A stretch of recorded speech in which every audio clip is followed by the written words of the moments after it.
curveball I'm expecting with the ban phase is who's going to ban Thatcher, if anybody. If Thatcher gets banned out, this match is going to be played very differently to, well, otherwise. So I believe the official term is Hell in a Cell. Hell in a Cell is the official term for Oregon minus the Thatcher. Now, this is the last chance for that.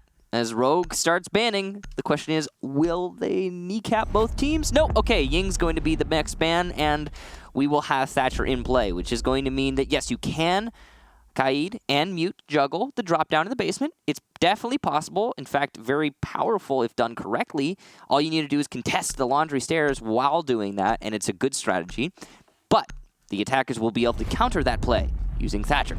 So the 3 most banned operators this season are all taken out. Glaz and Ying are the 2 most banned operators on attack. We say goodbye to them. Maestro is the most banned defender. We say goodbye to him. And then Echo, the 2nd most banned. So the top 4 most banned operators in North America will be taken out. And that's interesting. There has been no deviation, no possible counter-stratting for these teams here. Now, mind you, there are Glaz and Ying players on both of these teams.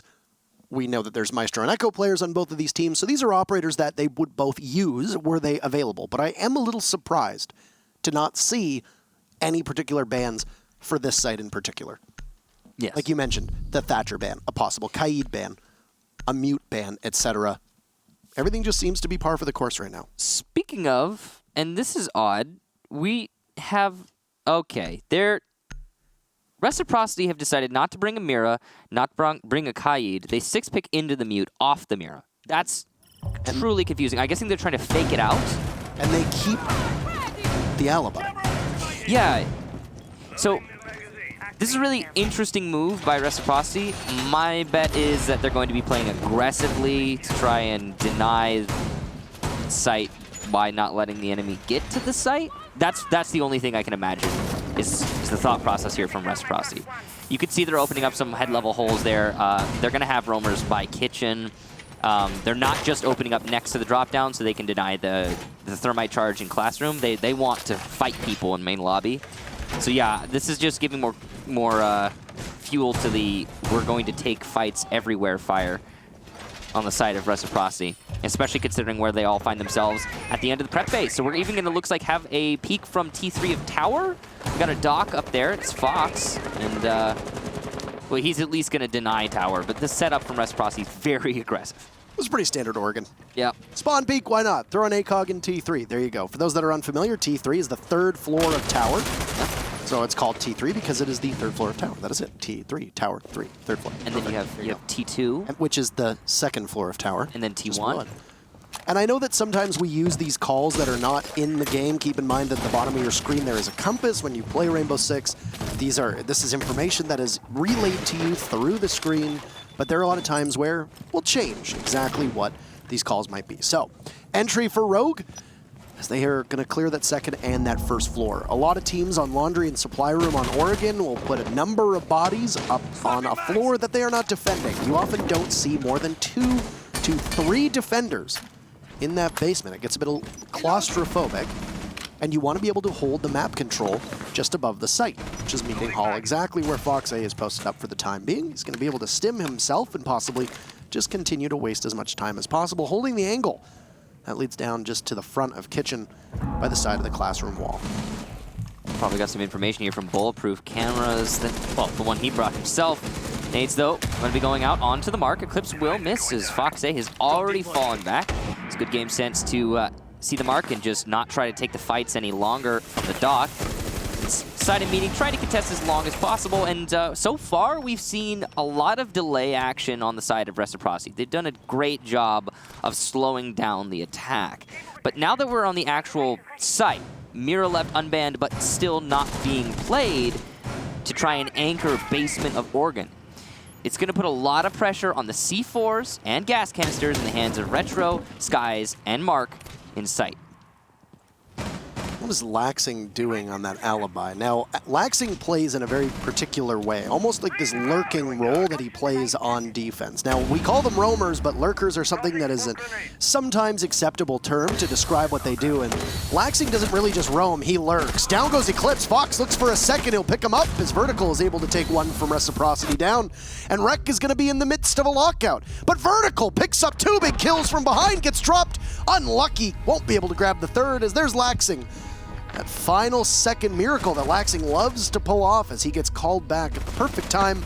He shuts down Vertical, and Reciprocity will take round number 1 on a slugfest that lasted for about 10 seconds there as everybody collapsed on the site, attackers and defenders in kind. That was a really excellent round from Laxing, having just about the best roam possible, as well as Fox doing some great work as the doc. I like that Fox didn't fall back immediately when the site was started to get pressured. He decided to maintain his position inside of meeting. One thing that is a little bit worrisome, in fact, actually very worrisome for Rogue and their strategy, is the lack of a meeting hall clear before executing onto the site. You saw that Rogue was trying to give themselves plenty of time for that defuse plan. But, I mean, nobody was watching Flag, or meeting hall entrance, as it's, I believe, the official term. So the fact that that was not being covered, and it was a pretty easy round for Reciprocity to retake on that site take. It was too focused from Rogue, not enough clearing of the roamers, and that's despite such an efficient clear of the west side and some great operators for clearing out roamers such as Jack. But where was the focus on meeting? Where was the focus on tower? 59 seconds was when we switched to the view of Fox getting the kill onto Eclipse, dropping through that hatch. A whole minute left with which to execute as you need to. And as you said, there was no real presence of mind from Rogue unless Rogue decided, hey, there's only 2 bodies on site. If we push them and take care of them, then we leave the remaining roamers to have to fight for control for a retake. But then there was a 3rd body that ended up dropping onto site for Reciprocity, and at that point, I think Rogue just gambled incorrectly and possibly even had the wrong information at their disposal. Yeah. Well, we're going to have to see something different from Rogue. They're going to go for, it looks like an Armory Master take. It's the old age strategy for attacking the top floor of Oregon, but certainly very structured one, and definitely good if you can accomplish it. First things first, you got to take control of Armory. That's going to allow you to push into Master. Laxing was roaming that position, but as soon as he started feeling any amount of pressure, he fell back swift and safe. It's also worth noting that if Rogue's strategy was to just simply try and contain the roamers and fight for them to have to retake in a very quick site push, that works really well on dorms. If you can control dorms in a post plant as the attackers, it's almost impossible for a lot of these defending teams to be able to strike back. So if Rogue does go for that same push that we saw in round number 1, might bear a little bit more fruit here. They've used about a minute's worth of time, still on Repel and still trying to cut down on all these windows and see exactly where Reciprocity is. And as you mentioned about Laxing, and we mentioned in the very first round, he's very hard to pin down. But then you've also got other members of the team, such as Skies and Fox, who can accomplish the same thing. You've also got the Nomad being a staple for Rogue so far in their attack rounds, being brought both. And that Nomad air jab is going to be so important in finding the roamer used correctly, as trying to be displayed. There is one on the sandbag in Attic, so if Laxing uses Attic as a rotation, he will be hit by the air jab, and that will notify the attacking team to Laxing's presence. You hear another air jab go out as well, and with Oregon, we tend to see Nomads put them on windows or doors over on the tower side of things. If you don't control tower, that's very okay, and Laxing not able to do any kind of magic and get back to site. A slash cuts Laxing down, easily abandons the plan. Here's the C4 goes out. He knows he's got at least 1 body beneath him. But this is a great play from Rogue to be able to pick everybody off, leaving just 2 bodies on site for Reciprocity as Rogue is current advantage. Easily going for the plant as Fox and Skies will now need to retake. This could be potentially impossible as Eclipse has the skeleton key out at such close range. Will finish off Skies. Diffuser down quite successfully, and Reciprocity have almost completely abandoned this round, and there you have it. It'll be an easy cleanup for Rogue, and this is exactly why you don't abandon dorms that strongly as Reciprocity did. You put a lot of bodies below, and fighting for the retake after your C4 does or does not connect can be basically impossible. we saw Slash's Nomad get 2 kills in that round to open the site up. The first one, of course, was on a roamer, but the follow-up quickly after. Great job to Slash to allow his team a little bit of alleviation to that pressure, and that was all that was necessary for Rogue to get the plant down. They lost 1 player in the plant, but there's only so many C4s the Reciprocity can bring to deny from below. And with Slash getting so many picks early in the round, it's going to get worse and worse as time goes on for the defense. So we'll go back to the top floor here. Reciprocity not being able to deny that plant, not being able to deny entry to Generator or have any amount of success with their roamers. It looks like they're going to be changing up their strategy just ever so slightly. The air jab in Attic has forced Laxing, looks like, onto a chain. Off the alibi, onto the bandit, and it's likely that he might play a little bit more on site, though not a guarantee. Bandit is a very versatile operator. You can either bandit trick if you want to deny Generator wall, or you can go ahead and put the batteries down and just go for a roam. It's up to you. The big worry if I'm Reciprocity is if Laxing continuously gets shut down and what the rest of the team is able to do around that. Look at the Rise Nation game against Reciprocity last week on Consulate. Laxing ended up with, and this is just my back of the napkin math here, almost the same as the rest of his team combined in kills. And it was because there were continuous times where Laxing was doing that deep lurk, and sometimes it really wasn't helping the team at all. He would be in a position where his entire team might need some help on site. They might have needed different map control than what he was providing. And by the time he got back to site, you're in a 1v4 or a 1v5 or a 1v3. A lot of teams aren't going to let you win that. Doesn't matter how good you are, it basically becomes a fool's errand to try and retake. If Laxing keeps getting picked earlier, if he gets picked early again, that could pose a major problem for Reciprocity. Yeah, and you got to imagine that Nomad pick is very targeted. Obviously, she's a versatile operator. She's great on pretty much any map to isolate those flanks, but when you're playing against Reciprocity and you have a specific plan in mind, you expect certain things from the roamers of Reciprocity, you can lock them down, shut them out. And on top of that, it's Oregon.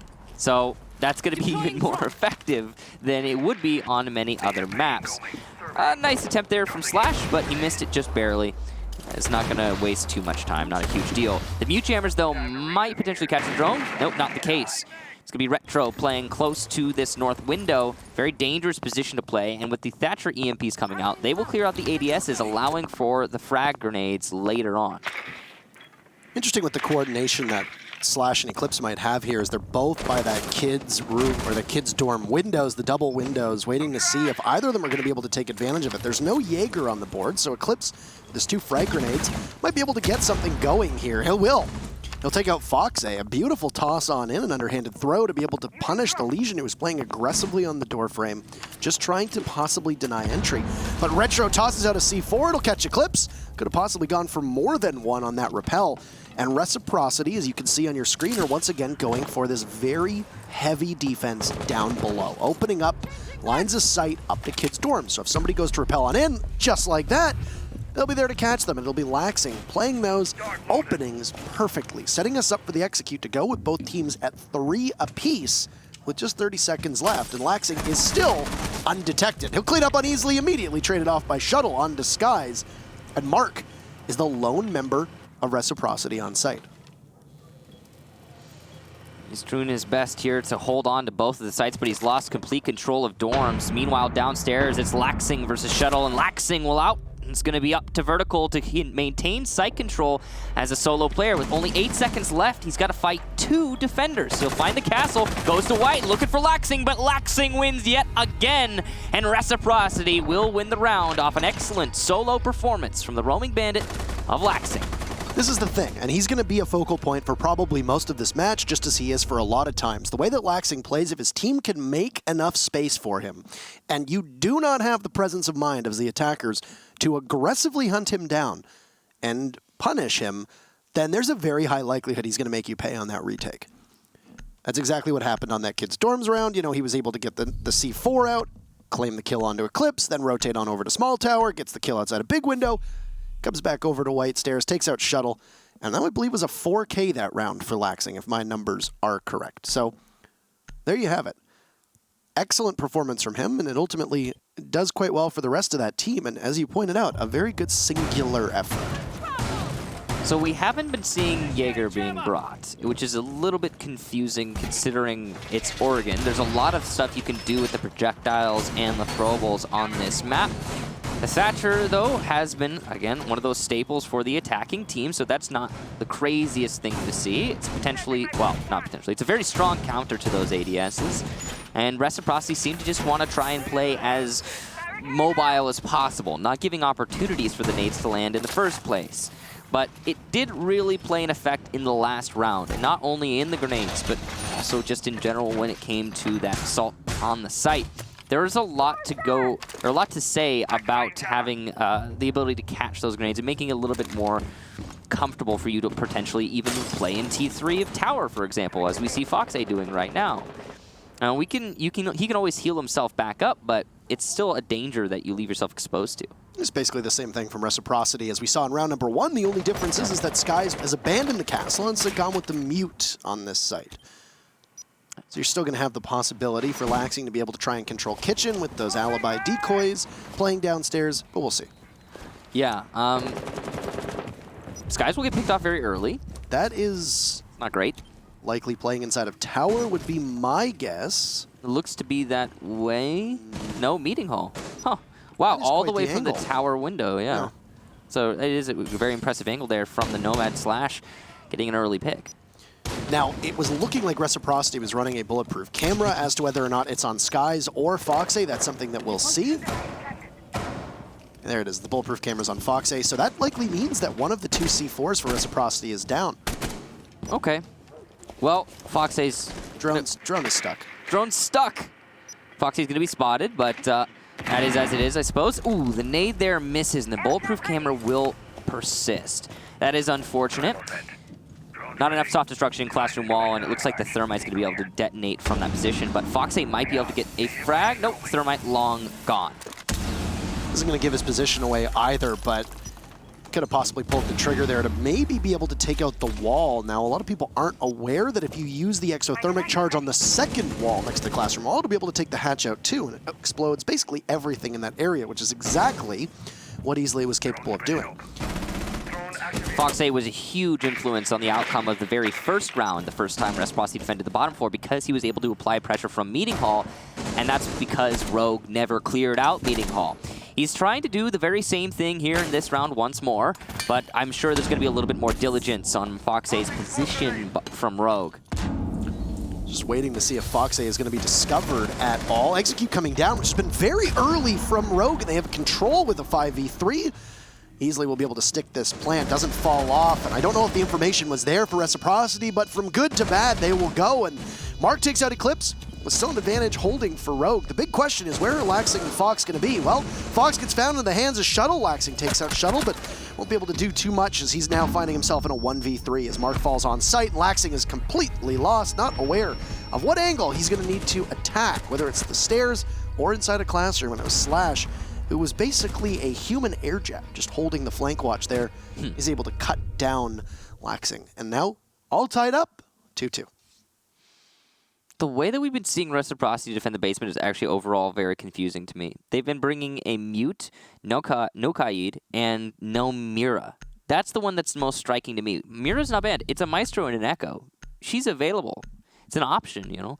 They're bringing the Alibi, and now it's a tower defense? Oh, that is interesting. So, okay, so it looks like they 6-pick off of the Mira into a Valkyrie. The reason they're not bringing the Valkyrie is because that would hint at a tower defense. Mira is going to suggest another basement defense. Rogue are going to be caught at least somewhat surprised here. And you can tell. I mean, a Thatcher being brought on a tower defense is not really a necessity. You don't even really need a hard breach on tower either, right?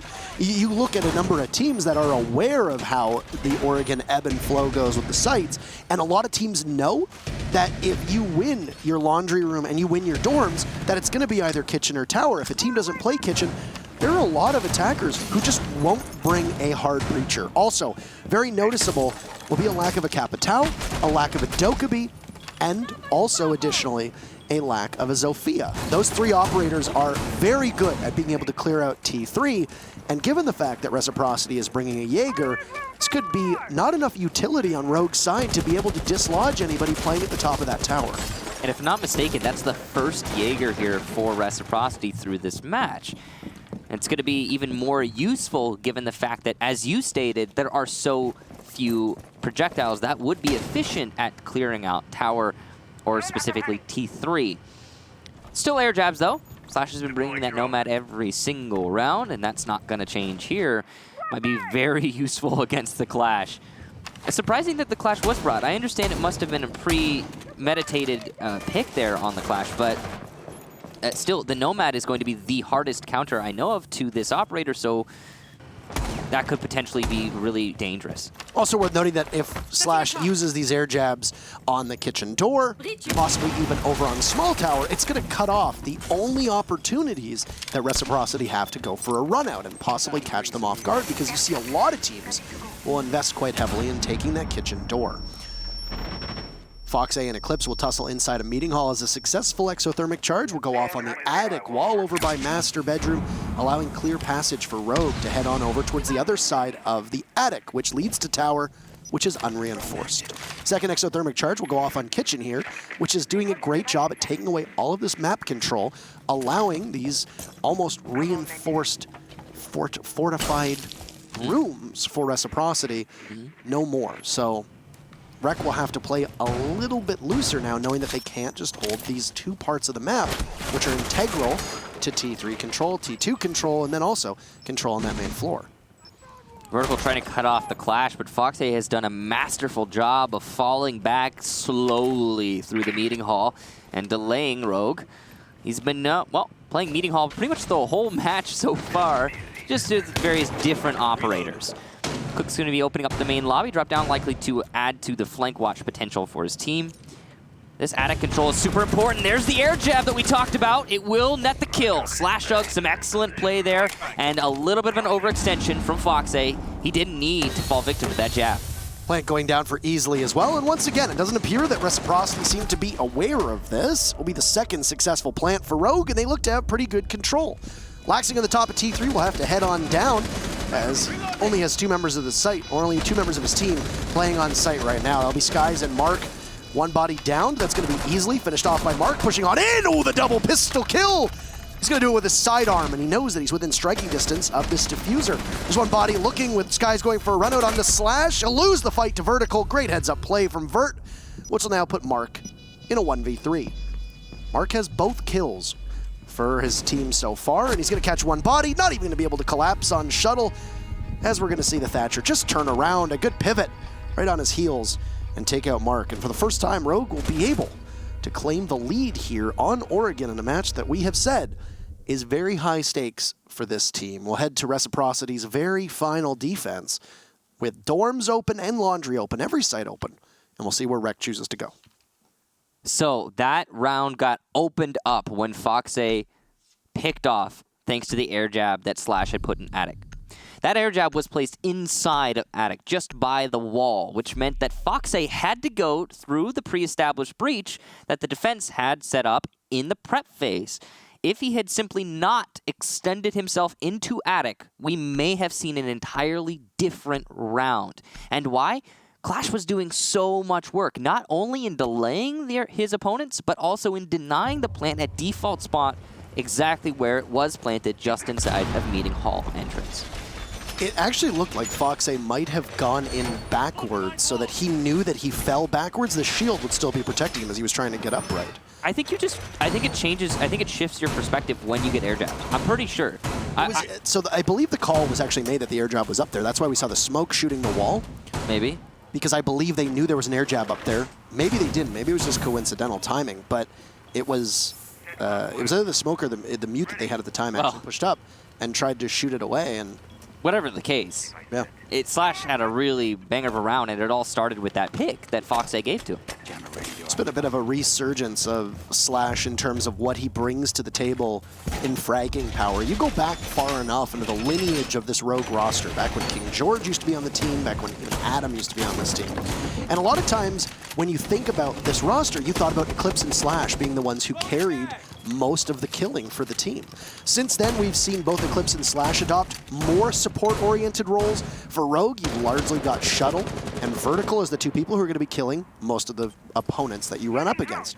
But even in positions of support, it's still Slash who's able to capitalize and do very well for his team. It's actually making up for the fact that even though he's on a supporting role and doing an exemplary job of getting the diffuser down twice for Rogue in the last 2 rounds, and also using his abilities on those exothermic charges excellently. It's masking the fact that Easily has not been able to find the scoreboard yet, but his contributions to the team have been way more important than 2 or 3 kills so far. Yeah, he's been getting put in a lot of tricky positions, too. We even saw him on main west window through one of these top floor attacks get flanked by Laxing, no one covering his flank while he's trying to open the castle barricade. That's not his fault. That's just as it is. Another pick to Slash, and why? The air jabs. This has to be some of the best air jab play we have seen from anyone so far in Pro League. Very impressive Nomad on the hands of Slashug. He's going for an entry, and he's got the air jabs to cover, but he won't be able to win the fight. Eclipse will get the follow-up, though, onto Mark. Laxing with a big retake from the top of White Stairs.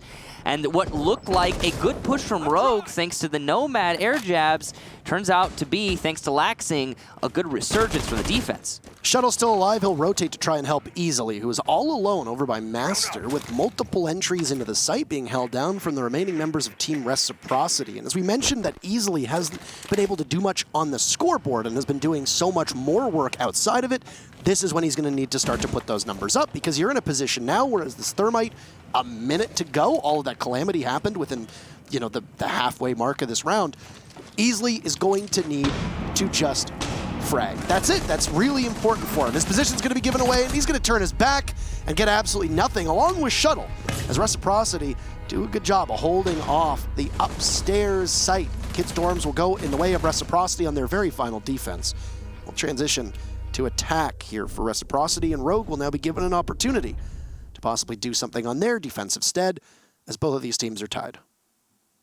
Okay, so that play from Slash, he got the initial pick, right? And I'm sure a lot of people were thinking, why is Slash rushing main hall? The reason he made a play for main hall is because he had an air jab on anywhere anyone could have peeked him. Every potential exposure on the side of Slash when making that push was covered, and from one operator. No one else on his team needed to assist that push. He could do it by himself, and that's the beauty of Nomad. And one of the things that I think Slash has really been, well, showing us here today quite a lot. Many picks, just thanks to an air jab in the first half. Top fragger for his team, doing a good job. Laxing, though, fighting back as well. Top fragger for his team with 10 frags already out of one half. Impressively done. Be playing Maverick here in the second half, which is also one of the, I'd say, the most fragger-oriented hard breacher. So that's a pretty comfortable role to find himself on. I think will keep him still very much alive on the scoreboard. Moving on to defense for Rogue, they'll start in the basement. We've got a Clash being brought, which is quite interesting. This is the second round in a row we'll be seeing Clash. Or not second round in a row, but second round total, rather. But now on a different team. And a very, very open meeting hall on a basement defense. You don't usually see that, at least not on that wall. Usually it's going to be the southwest wall of meeting. There you go. At least the kitchen will get locked down fully, with that second pantry wall being reinforced from Eclipse. Will not allow clear sailing for Reciprocity to get on in. And a Thermite will not be a part of Reciprocity's lineup either. You mentioned Laxing on the Maverick. You've got Retro on the Hibana.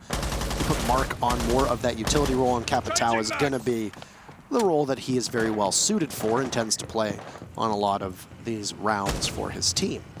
I am curious to see the way that Slash is going to be deployed for Rogue, whether he's just going to stay basically anchored down in meeting hall, or if he's going to continue to move and possibly be really aggressive in how he decides to provoke members of Reciprocity.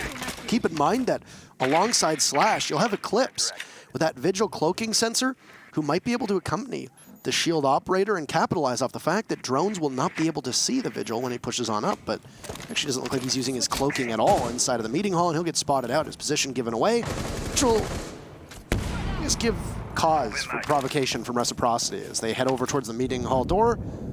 They'll hit Slash with one of those concussions and immediately fall back, and that's why the Doc is playing up there, to be able to give some more life, and that stim back to slash his operator. Yeah, Doc's such a powerful operator in this current meta, and that's going to put Clash right back in this round, where once he was lit up, now he is back to full, or at least very close. Laxing trying his best to do some more damage to that Clash, which Reciprocity seem to be struggling with. They've only used one of the Lifeline's concussions on the Clash so far, so there's potential for that shield to be pushed aside once again. Retro's going to land an excellent shot on a Vertical. He would have had the sandbags pixel peek there to his advantage, but still Vertical could not win the fight. Sky's coming down the main stairs with Retro, and this could just be a straight plant here from Reciprocity. They've got everything going their way. Gas canister, though, will land, though very far afield. The diffuser is being planted, but Rogue with a rally. They get 2 on the retake, despite not being able to deny the plant. It's going to be Clash coming up from the meeting hall, trying to pressure the flanks of these attackers. Laxing going to get more kills. Go figure. Easily, though, will shut down Retro, the planter at the bottom of Laundry Stairs. It's absolute chaos here as Laxing gets drowned on the drop. Foxay coming down with 2 big kills. And it's a 1 versus 1 against the Clash. Foxay can't lose it. Reciprocity, the first round in the second half. Well, we see individual performances from Laxing steal the day, and then Foxay will add to it on his own, coming out of nowhere after Laxing had failed to land most of his shots through that drop hatch onto the obscured easily, was trying to get the diffuser and disable it next to that washing machine, and Foxay just comes right in and kills them all. And in that case, in a 1v1 against a Clash, it's very difficult for you to be able to come away with that, but the Clash has one thing working against her, and that's she needs to stop that diffuser from going off. You can waste an awful lot of time as an attacker just playing keep away, putting that Clash in a position where it's very difficult for her just as an operator to be able to kill you and then still make it to the diffuser in time. Reciprocity will wipe the sweat off of their brow, take their very first attack, and Rogue will go back downstairs to Laundry and hope that things will go better this time around. And we're not going to gamble off of the setup that they'd done before, as you'll see now with a Mira and a Valkyrie getting brought to the table. They'll forego the Doc, they'll say goodbye to the Clash, and we'll likely see something a lot more standard for Oregon. Likely involving those black mirrors of Mira downstairs on the closet wall to be able to give you full coverage and lots of plant denial with a smoke playing behind that black mirror, or possibly the Mira with the C4 herself. You'll also have a C4 in the hands of Valkyrie, and it's likely that Eclipse is going to be running barbed wire because he's the only one other than Shuttle that would have it available. It's all speculation, of course. We'll see as the round progresses. As for Reciprocity, well, they're going to go with the same thing that just worked for them. Even though the strat wasn't the cleanest, it was the retake from Foxay that really saved the day. You could make an argument that they had the tools needed. Yeah, I think if Rogue had been able to handle Foxay just at the end there, we might have seen a very different result. I also do think that the Clash was just not nearly as influential as Rogue was relying on. And I think they wanted that Clash to, well, have a little bit more punch. On top of that, Vertical in Meeting Hall, getting picked off by sandbags, that's a deep by the stage. That's unexpected. You would have thought he would at least do some damage before getting picked off, and it happens. And yeah, Rogue just didn't have as many tools as I think they wanted there. This Bandit's not going to prove to be too much of an issue for Laxing inside of Kitchen, as those double Bandit wires will keep that kitchen wall from being opened quite readily, but the Thatcher is a good antidote for that. And we'll be able to cure those 2 Bandit shock wires by throwing one of the EMPs, and either Laxing or Retro will have easier passage to take that wall. Once again, no Thermite for Reciprocity, and I think it'd be quite unlikely, as it's often Mark who we see on that Thermite roll, and they are going to put him in the utility-based operator Capitao for the second round in a row. Laxing going back to this pantry wall. Whether he's going to be able to see anybody. There's the Bandit playing, and he sees the shoulder for just a second, trying to peek around it quickly. He'll hit Eclipse and tag him for a little bit of damage, but that'll be it as Vertical gets felled. So once again, Rogue will find themselves down a man early. It's interesting because Rogue just fell off of Meeting, but they left somebody in Attic, which means it's a complete fallback. It's leaving 1 player stranded. Only 3 anchors for Rogue versus the 5 attackers we have from Reciprocity who are solely focused on this site. That 1 roamer, hopefully for Rogue and hit their fans, going to be able to do something. It's Slash on the Vigil. That's the best operator, I think, to have in this position. He'll be able to keep his location private for now.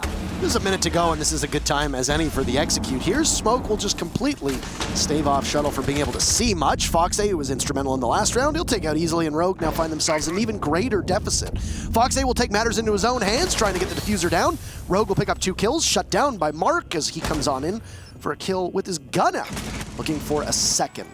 Whether the Capital will be able to make something work or not, it's Retro with the sidearm to take out Slash, and Shuttle inside of his own smoke, protected for the time being, but his exit from the supply closet will be no more. He's going to have to try to pressure Retro, knowing that Mark is likely covering it. He'll go into a heads-up contest, and it's Mark who will win the reflex test on that one. Reciprocity marching ever so close to putting this matchup away. They need it if they want to keep step with EG and Dark Zero ahead of them in the standings. Reciprocity will lead Rogue 5-3 as we head into round number 9.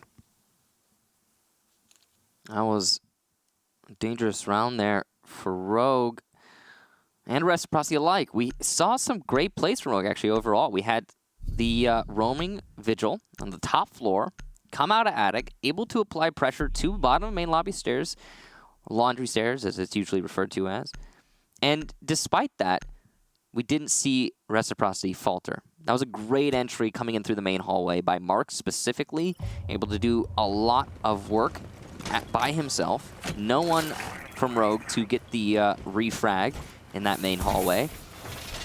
Also the smoke play, unfortunately a little bit lackluster, unable to deny the actual plant, as well as the flank coming a little bit too late from Rogue from attic. Overall, it was a pretty decent defense from Rogue, but they're going to change things up, finally. We'll go to the top floor, since that bottom floor really has not been going the way of Rogue at all, despite what type of variation they throw on their strategy. You gotta give props, though, specifically to Reciprocity for putting some excellent attack strategies on the board.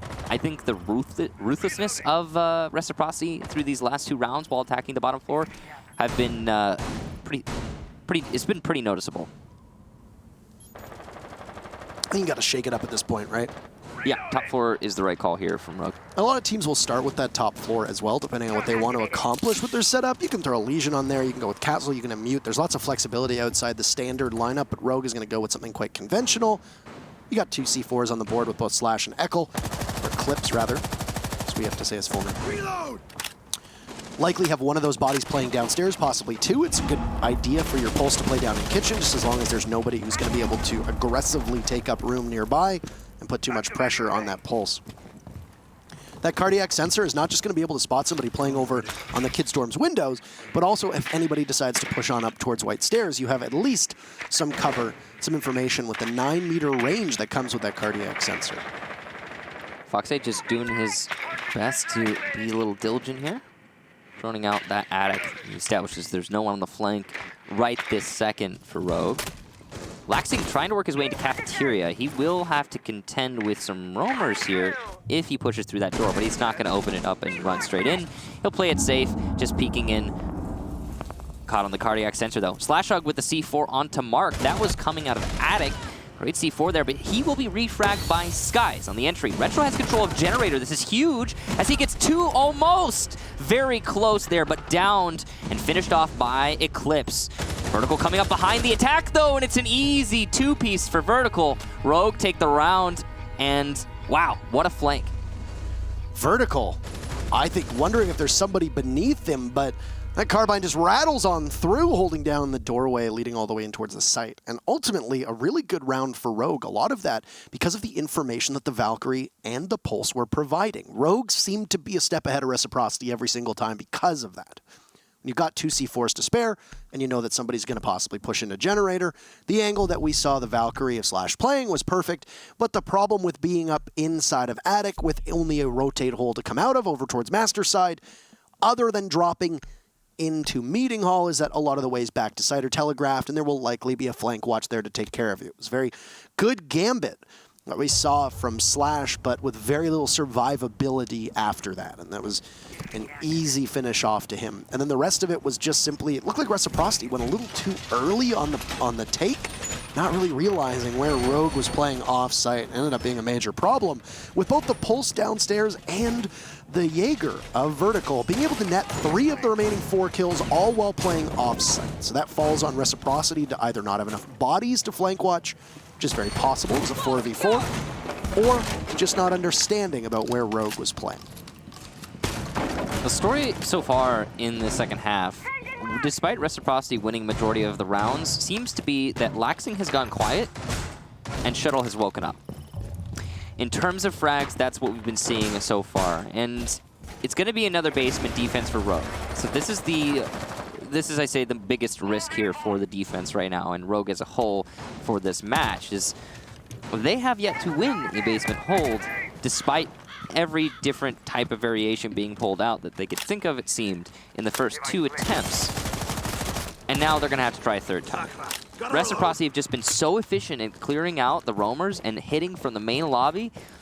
I don't know what I expect to come out of this round, but I hope that Rogue, for their sakes, can show us something a little bit different. Second defense for Rogue downstairs was inarguably worse than the first. The first was Foxay coming in and winning a 1v3. The second was a 1v1 with Diffuser down, or essentially should have been a 2v1, but Laxing was downed and couldn't have been an active participant in the fight.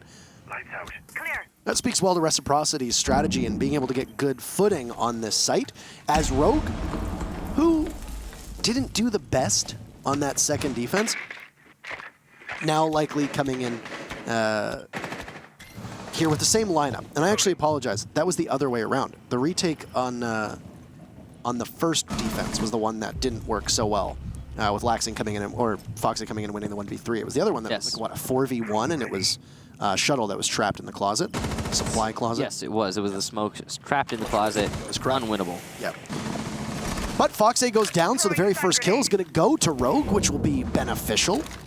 I don't know if Eclipse is going to challenge this poke hole here that was created by Laxing. Oh! Somehow Eclipse doesn't take any damage at all in that encounter, but despite that, it's going to be Reciprocity going for an execute. Very swift. Smokes go off. Asphyxiating bolt. One has gone down, looking for another. Retro in, trying to go for the plant. 1 second off, but he gets felled by Shuttle, pushing on up as Slash falls off site. That's big news for Rogue to be able to stop that diffuser from going down. That's all on Shuttle's shoulders. I love the flank there from Laxing, expecting the roamer on the top floor. Slash gets shut down, right? But the smoke gas canisters specifically just salvaged the round for Rogue. Reciprocity has potential here. Oh, we'll finally get the Valkyrie cam that had been spotting for a long time, but the impacts and easily spray will shut down Mark. No planter in play for Reciprocity, and diffuser down just inside of Laundry. You also got a body playing back of the tower, and the mirror window being on the other side of the closet proved to be a good choice for Rogue, giving them a lot more of a vantage point. But they just need to wait very patiently. Reciprocity is to bring the fight to them, hustle on over and maybe grab up that diffuser, but there's no smoke and no utility left to stop the body playing behind this window. There you go. You'll see Vertical push on up, and Laxing, who's nowhere close to the site, will try in vain to get back. But it's Rogue who will equalize. We're going to go the full distance here in this matchup, require all 12 rounds. Rogue will draw even at 5-5. I mean, is anybody surprised that this is going to go the full distance? I sure am not. We've been seeing, I think, a lot of really close matches just in general recently, and as we come closer to the end of the season. And I think this was going to be the, if not the closest match of the day, certainly up there. We'll be going to a rear stage Watchtower as the final, well, sorry, as the second to final defense for Rogue. Not really worth bringing up. Tower has been seeing, I think, the primary alternative site slot filled in Oregon's recent history. Some teams still go to Kitchen, but I think the general consensus is Tower is the place to be these days. And where we saw Reciprocity bring Tower a little bit earlier than we expected when they didn't need to, Rogue do need to, as they've defended the top floor and the bottom floor successfully now. They have to go to one of the offsites. Beasley has awoken, and with him the rest of his team. He's finally been able to put up some kills on the board through this half. I also better job on defense. I was mistaken earlier. I was saying Shuttle has woken up. I meant Clips had woken up. Yes. That was my big oof there. What this does mean is that the very final defense for Rogue will likely be on Dorms, and that will obviously benefit them as they are perfect on that site. They only defended it once, so it's a very small sample size. We'll see if they can do it again. It's going to be imperative that Reciprocity wins this one. I like the Kaid pick from easily. He's also going to have an ACOG, presumably on the TCSG. That's the shotgun that is effectively a DMR. Yeah, I mean, possibly played up in T3, but no, it's going to be Shuttle or Slash that's playing up there with the ADS. it is a DMR. For better or for worse. Yeah. Officially a slug shotgun, but effectively a DMR. It's a DMR in disguise because I guess because they're the defense. They can't have DMRs, so they have to have. It's not allowed. Slug shotguns. Yeah. And that's going to be a powerful weapon in the right hands. On tower, it's curious to see. I mean, we have a Jaeger that's being brought. Oh, my first altercation comes from Mark, almost narrowly taking the head off of Slash. Slash is going to absorb a little bit of damage just into the shoulder. And lucky that he didn't peek as aggressively as he needed to, or else that could have been a really early kill. The presumption being that all the ADSs are down from Slash, so it's not like he's going to die with any real utility, but you're going to need somebody to be able to hold that site upstairs. A deployable shield as well in his hands will likely give him some salvation should an asphyxiating bolt come on in. Easily playing a bullet hole, and he will be picked off for free because Mark droned it out, and that's a good pick there from Mark. Why you don't need to be peeking bullet holes when the wall isn't open as well. Wall has been opened, though. Now Attic is an access point for Reciprocity, and that's going to not only give them an advantage thanks to the pick, but also a great avenue to hit the site in T2. Clips is very close inside a meeting hall. Likely hasn't been droned out. Might provoke a fight there. He'll get downed for his troubles. Shuttle finishes off Marks. That's utility that's gone, and a bit of disrespect from Skies as he doesn't bother to engage. That's actually a smart play. Unless there be somebody inside a meeting hall looking for Skies to push on up. That could have been an easy trade for Rogue, so people might think that it's a little bit saucy, and it is, but it ends up being the right call as well. A minute to go, and Rogue find that 2 of their 3 bodies left are taking quite a bit of damage. Vertical on Ella, not an operator you see every single day, who's just going to anchor down on the tower stairs, likely be able to engage at close range with the Scorpion, as you'd imagine that gun would do. It chews through anybody with quite a large magazine at close range and allows you to take quite a lot of fights. The pace will pick up. As Rogue will just hold on. Oh, there goes Slash. Very aggressive, but he's not going to be able to find any kills. Skies himself will get aggressive. Traded off by Vertical. Lose a lot of HP. Plant going down in the doorway as it's going to be laxing to just simply hold off. This Toxic Babe will miss, which will allow the defuse to go down quite successfully. Foxay falls. It's a 2v2. Retro trying to find a target of his own. Vertical very low on HP, waiting to see if somebody's going to push up to this diffuser. Laxing sits over top of it, just like a mother hen, just nesting. The Claymore of Foxay will catch Vertical. There wasn't much there left to take down, meaning that Shuttle, with this SMG-11 in hand, quite a lot of recoil, will try to put it all together for his team. Just a bit of patience as he looks down around. Oh, you see the body! No! Shuttle! How... You picked the wrong target, Shuttle. Oh my, that is going to be costly. And the time will run out. Whether Retro gets that kill or not, it's impactless. Shuttle would not have been able to get back and get to the diffuser, and a bit of an unfortunate event for Shuttle, who just does not see the body inside of the open wall of Meeting Hall, and that will put Reciprocity on match point. You got to kick yourself after things like that. Yeah, well, it's done now, and it looks like Rogue are going to be fighting for a draw. This is not good for Rogue's chances at going to land. In fact, it's all but fatal, if I'm not mistaken. It's pretty close. It's not a good result, for sure, if you're a Rogue fan. We'll be going to top floor for the final round here. And Rogue, I mean, yeah, okay, they're not going to get a win here, but they need to get a draw. If nothing else, to slow down Reciprocity. So the Rogue started the day with 14 points. Evil Geniuses are in second with 19 points. It's a 5-point spread. DZ are in first with 20. DZ does still have a day off. So you know that DZ are unable to get the full 12 points remaining. EG can. Reciprocity, I also believe, has a day off, too. It was EG, Rise, and Accelerate who had the days off, and now it's Space Station who has the time off. So You've still got DZ, Rec, and Rogue, who will have to take a day off. This means that they only have 9 points remaining.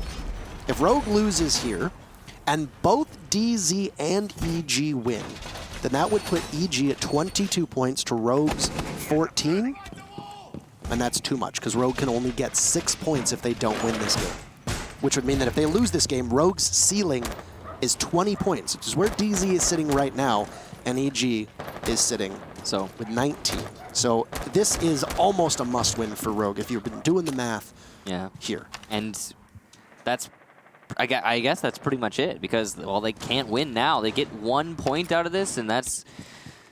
I just don't see the rest of the play days, nobody else getting any points, or at least two, or only one team absorbing all the... It's just not gonna... It's very unlikely.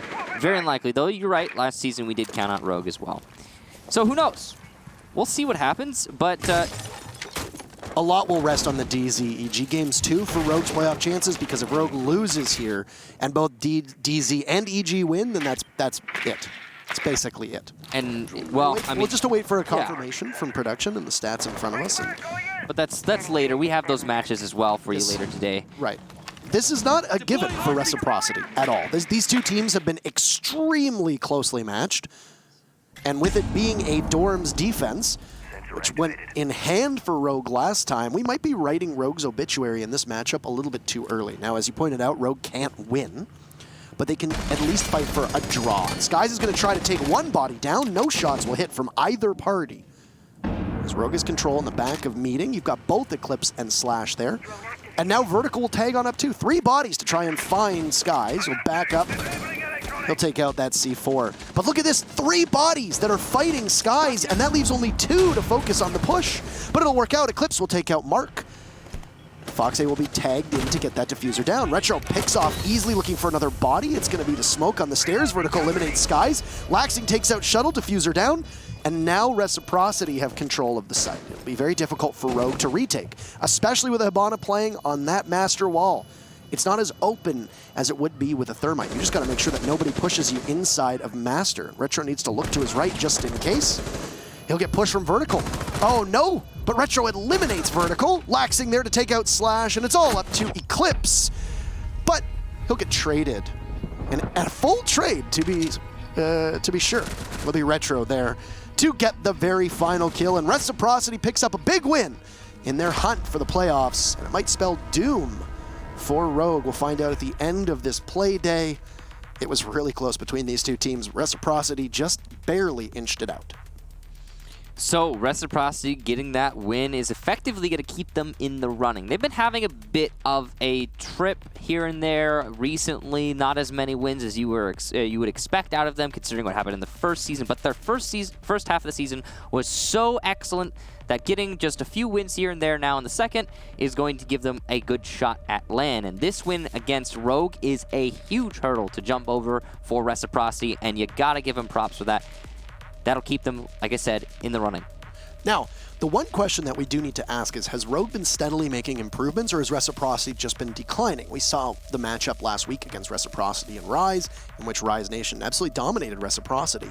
In this matchup, both teams made a number of very puzzling choices, but still, it's Oregon, and it's very hard to get good data from Oregon, just because of the way the map tends to play. But still, it was a struggle for Reciprocity, which means that either Rogue has righted the ship a little bit, or if Rogue really haven't improved, there's been a step back for Rec. It was a struggle for Reciprocity, but there are a couple key things that stand out to me on the side of Rogue. The way that they were playing, especially on defense, for example, when they went to the bottom floor. So the first time they went to the bottom floor, they tried that clash strategy, opening up the wall in Meeting Hall with the Vertical playing way back on sandbags, using the pixel spot in the stage. It's a very powerful position to play, and usually one that people would consider to be harder to lose. Vertical doesn't get any work done there, anything at all. He just gets picked off. And then the clash effectively is also, you know, fangless. There's nothing that the clash does to influence the round, just kind of lingers in the position and denies entry to Meeting Hall for the attack. But the thing that really discourages me is that Rogue just gave up on that strategy. They just abandoned it. They're just like, we're done with this. And then they moved on, and it got even worse. Yeah. The basement defense for Rogue was a serious struggle. So we have Fox A's interview ready, and we'll throw it up on the screen. It's been a couple weeks since we actually saw him, so we'll say hello to Davide Bucci for Reciprocity. Hello, Fox A. How are you? I'm good, man. How are you? I'm doing well. Congratulations on your victory today. You played as wild as the scenery behind you, it would appear. Going up against Rogue today, I just want your very basic assessment, because this was something that we actually asked each other. Your assessment of today's match. Did you commit more mistakes than you anticipated for this match to be this close? Or was Rogue playing exceptionally well in comparison to the way that they've played through most of the season? We definitely made a lot of mistakes. Rogue was playing very well on adapting on our mistakes, so they did very good on themselves. But for our part, yeah, we let them flank a couple times that we shouldn't have. We ended up getting hit by a few too many nomad charges. So, yeah, they played well. A little bit of both. Were you anticipating the nomad coming as often as it did into every attack, basically, for Rogue? No, I mean, we in scrims with teams have started using Nomad, but there hasn't been like a map or anything that they've been too dominant. Of course, she's annoying to play against, especially for roamers. But they were using her in a really good and unique way, kind of using it as an attack, which a lot of people presumed that they would use Nomad for it. So they were doing really good with it, and yeah, no, we weren't really expecting it. On that one defense that Rogue did on the laundry room, where they put the mirror window on the opposite side of the supply closet, what went wrong for you in adapting to the way that they changed up their defense? Because you looked almost indomitable on the two previous laundry supply room attacks, but you got tripped up with a couple of those changes. Yeah, no, that one was on us.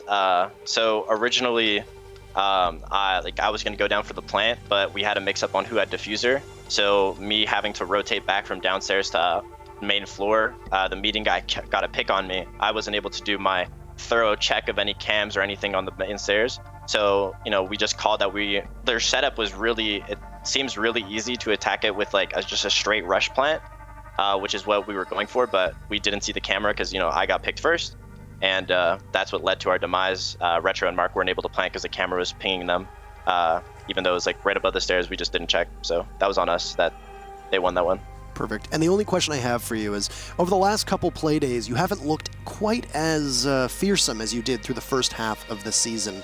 What have you as a team been working on to rectify that and prepare yourself for the remaining couple games you have this season and push for the playoffs? Yeah, no, I think we're in the same boat as EG, as where we have so much to lose, so we're trying so hard to be perfect that it's making us not play our own game and play the way that we're comfortable in playing. I think something that we've just tried to work on is going back to our roots and what got us to do so well at Invitational, rather than trying to counter. There's a little bit of counterplay, but not do too much and put people out of their comfort zone. So yeah, that's what we've been working on. A lot of teams win when they play their game, and a lot of teams lose when their opponents make them play the other game. So there you have it. Congratulations on your victory today. Anything to say at the conclusion of the interview? Thanks, everyone, and it was a great game. Shout out to Rogue. They played really well. Shout out to Ella, cute dog. Yeah, we'll see you guys hopefully in Milan. Perfect. Enjoy the rest of your day. Thank you. You too. That dog is adorable, I will say that much. Yeah. The dog that Rogue has that easily is consistently posting videos and pictures of, absolutely top-notch. One of the cutest. And I believe the math has just been done. This should be it for Rogue now, because Reciprocity has 20 points, and we have DZ with 20 points right now. Rogue have 2 matches left. They can max get 6 points. They have 14 points currently, so that would put them at 20. But the tiebreakers aren't in. So Rogue just... I think right now it looks like they can't make it with the way that the tiebreakers are working out, since we have 2 teams at 20 points but both have the tiebreaker advantage over Rogue. And the tiebreaker, of course, being their head-to-head matchup. So it doesn't matter if you have a plus 30 round differential. If you lost by 1 round to DZ or Reciprocity or EG twice, then that's all that matters. So if Reciprocity and DZ both have the tiebreakers against Rogue, there's not much that they can do, which they do have. It means that this is all said and done for Rogue's playoff chances, and we'll get confirmation during the break, which we'll throw to in just a moment. And then up next, we have Accelerate Gaming going up against Dark Zero. We'll see you in a few minutes.